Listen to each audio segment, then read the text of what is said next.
again, and welcome to Denton's Tales. This is the festive edition, I suppose you could say. We are now in the month of December. Christmas is coming, the geese are getting fat. Please to put a penny in the old man's hat. Of course, when that rhyme was written, there were things you could actually buy with a penny. Not anymore. You need a bag of the things to buy anything now. You know, in my day, rather a long time ago, I'm afraid now, if a child saw a penny lying on the ground, well, they grabbed it and they went straight to the sweet shop. Nowadays, it would just lie there all day. Nobody would even bother to pick it up. I mean, what could you do with it? But what about Christmas itself?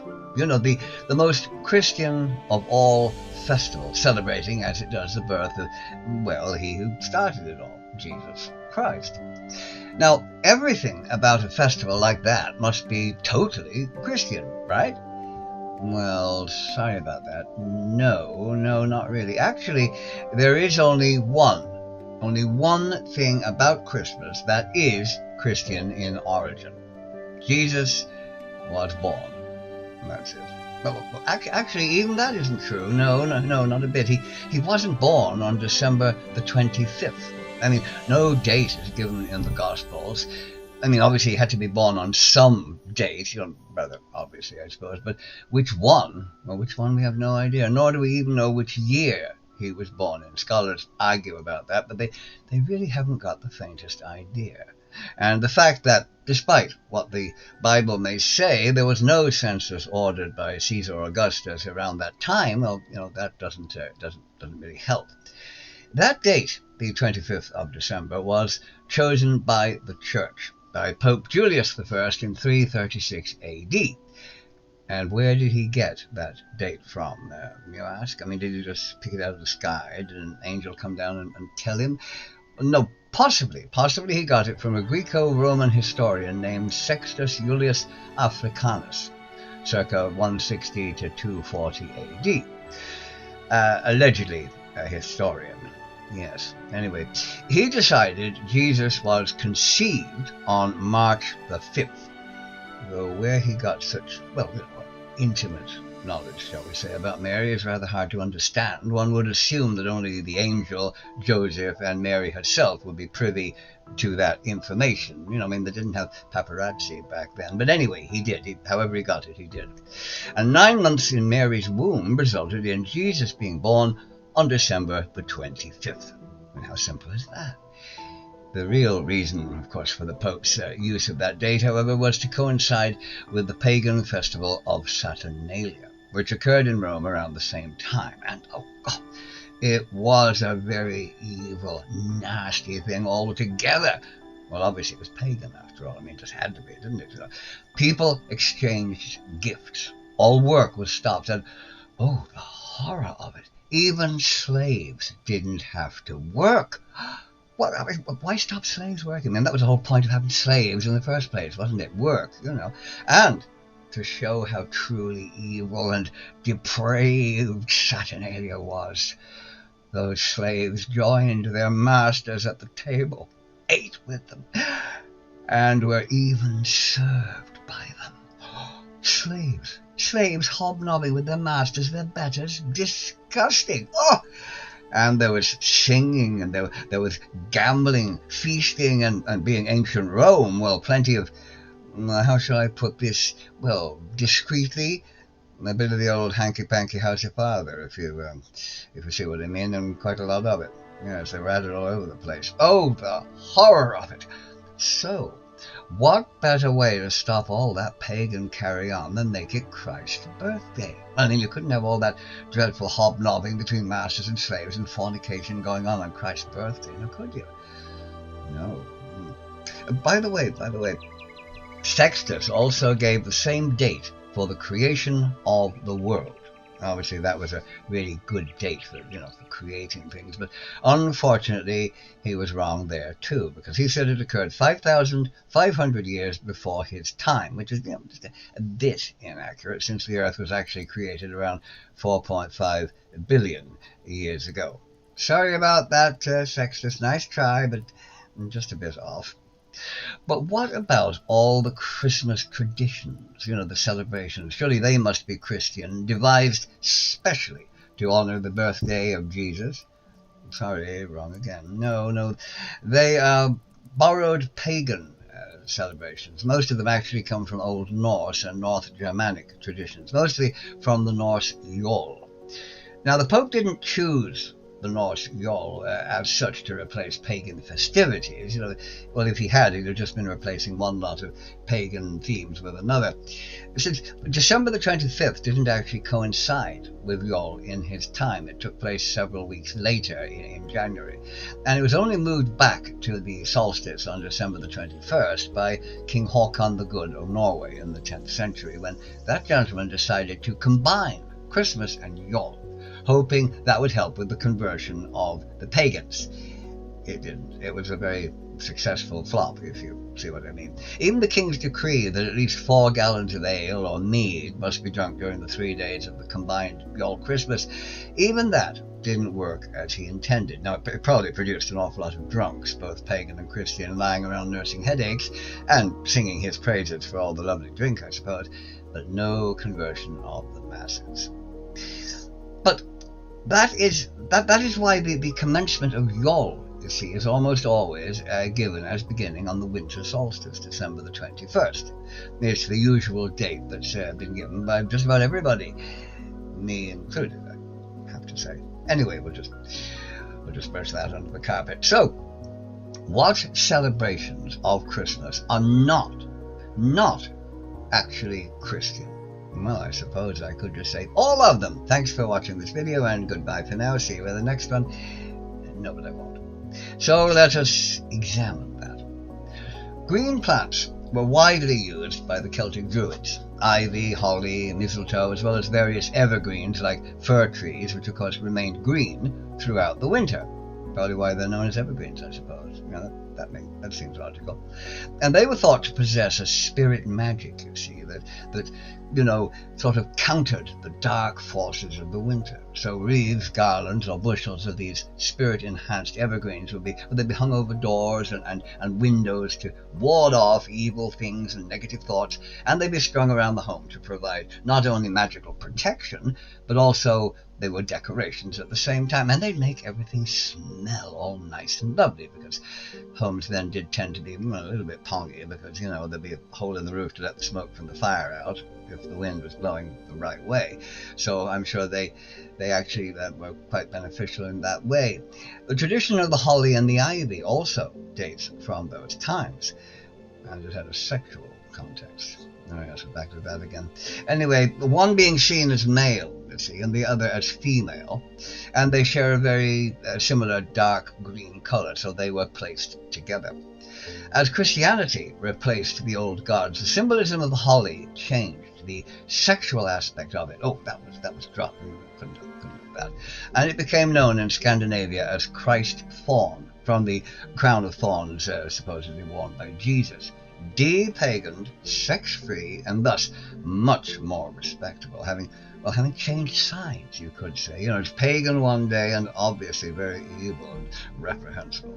Became Christian the next, and thus very good and holy, despite them being exactly the same as they were previously. Mistletoe. Now, mistletoe has a very strong romantic connection with Christmas, which it did retain, unlike the holly and the ivy, and very pagan in its origins, associated with the death of the beautiful god Balder, killed by a sharpened branch of mistletoe, which Loki had persuaded the blind god Hoder to throw at him. But Balder's mother, Frigg, forgave the mistletoe. It had been used against his will by others and bore no responsibility for his death, and she decreed that she would send a kiss to all those who passed beneath it, as a tribute to the beautiful Balder. Hence its role as something to kiss underneath.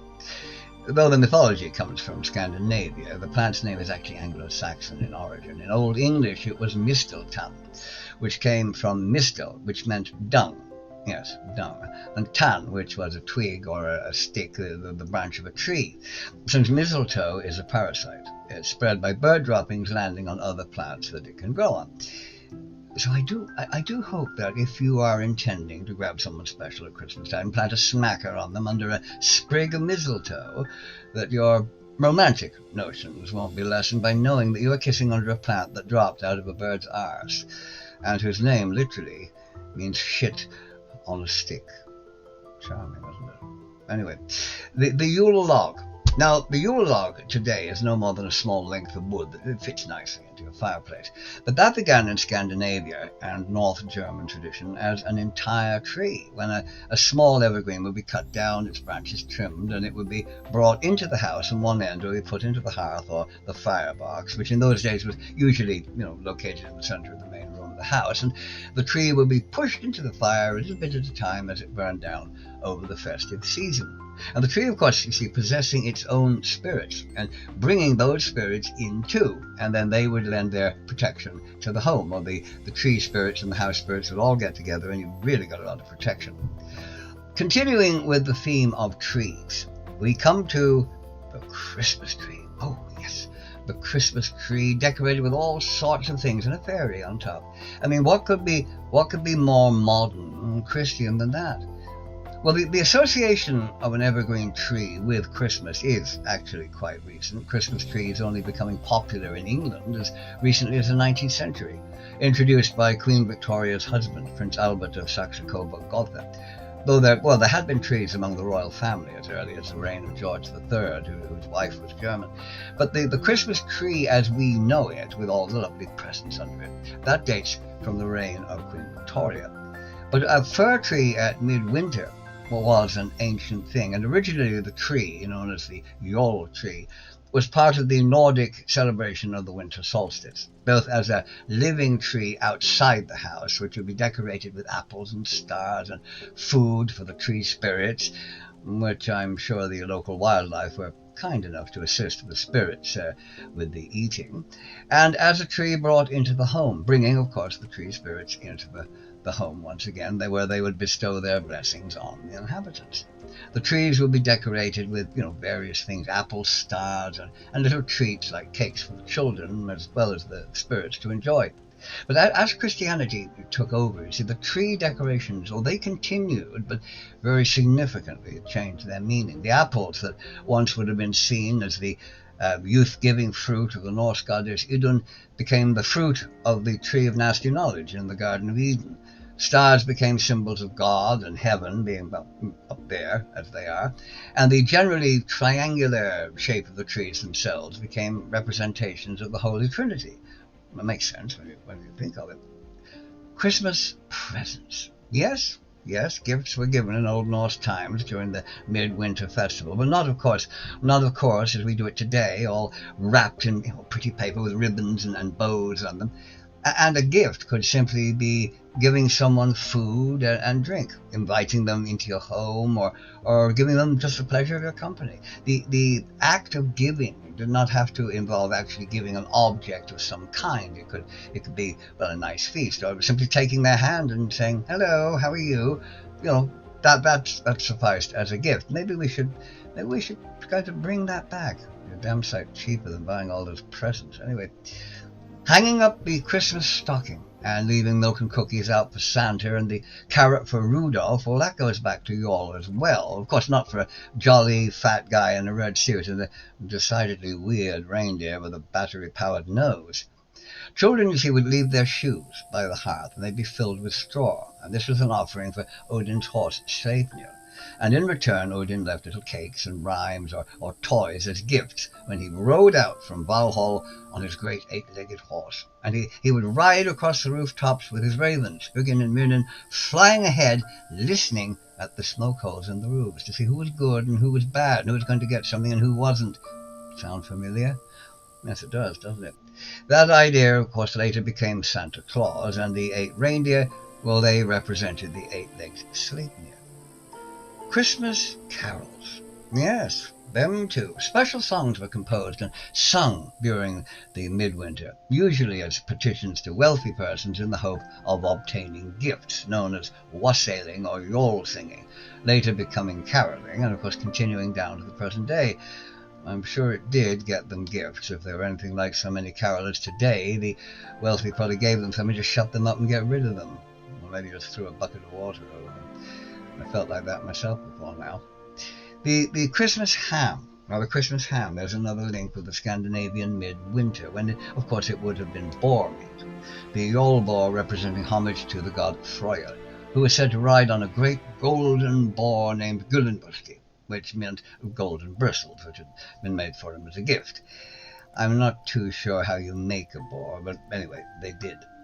Freyr's feast day was December the 26th, which fitted in rather nicely with the midwinter festivities. But for those with a devotion to Freyr's sister, Freyja, it could also be seen as the boar that she rode when she wasn't being pulled around in her chariot by two cats, the sow Hildesvini, or battle swine.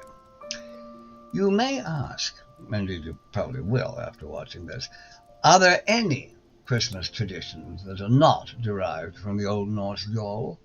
Well, yes, indeed there are. Yes, 3 things that have no connection with the old midwinter festival. Totally non-pagan. Yes, actually 3 Christian things on the most Christian day of the year. Amazing, isn't it? Firstly, there's the Christmas pudding, oh so beloved in Great Britain and around the world in the former British Empire countries. The plum pudding, as it was known, which was a bit odd since there weren't any plums in it. And that rather confusing name came from a very strange Victorian habit of referring to raisins as plums.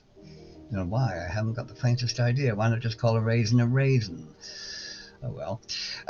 It's very, very strange. But anyway, the earliest recipes for it only date from the 17th century, so it's quite recent. I wonder what they called plums. Large raisins? Oh well. Now the second non-pagan ingredient of Christmas? Well, unlike the Christmas tree, the Yule log, wreath, Santa Claus, presents, carol singing, various decorations, presents left out for Santa and the reindeer, the Christmas ham, the 12 days of Christmas, and even the date of Christ's birthday, the Christmas turkey. Oh yes, the Christmas turkey can hold its head up in pride, well, at least until somebody whacks its head off ready for the oven, and it can claim its place as totally non-pagan, having nothing whatsoever to do with the midwinter festival, being purely a symbol of Christian Christmas celebrations. Mainly, of course, because there were no turkeys in Scandinavia in Viking times.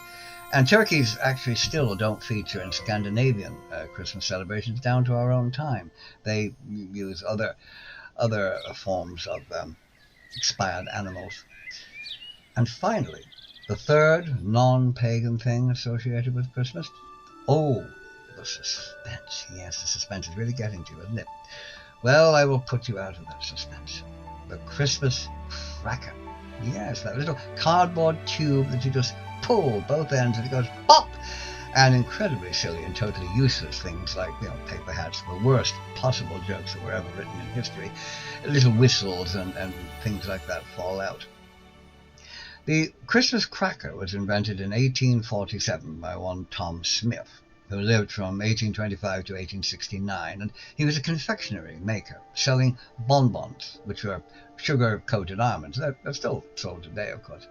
And he would sell them in little twists of paper. Now, sales had declined a bit, and he came up with a novel idea, what he called cracker bonbons, putting his sweets into a tube that would make a popping sound when it was pulled open. He obtained the device that made that sound from a chemist named John Brown, and nothing to do with Harper's Ferry and bodies mouldering in the grave or anything like that. And that man worked for the famous Brock's firework manufacturer. The revolutionary idea of this popping thing you could pull and all these bonbons would fall out, well, it caught on, and his sales went up. Smith's firm still exists in London today, believe it or not. Tom Smith and Company having merged with Kylie Crackers in 1953, and they continue to make a range of Christmas-related products, wrapping paper, cards, and of course, obviously, crackers. There is a memorial to him, actually, a water fountain in Finsbury Square in London. So, as you see, Christmas has only a minuscule connection with anything, non-pagan, other than Jesus actually getting himself born somewhere at some date in some month in some year. I hope you've enjoyed this video, and until next time I shall say farewell. Happy Yule, happy Midwinter Festival, and of course in the time that's in it, Happy Christmas. Ho, ho, ho, ho, and all that sort of thing. So, I shall say goodbye until next time. Bye for now, and happy